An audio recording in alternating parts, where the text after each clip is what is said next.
Здравствуйте, я мистер Лев. Добро пожаловать в зоопарк. Зачем животным идти в зоопарк? Это мистер Лев, служитель зоопарка. Почему этот лев так прищуривается? Здравствуйте, мистер Лев! Вы пришли как раз вовремя. Сейчас время обеда. А кто в этой истории будет обедом?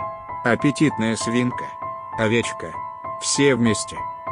Животным сюда. I'm on a sugar crush, I go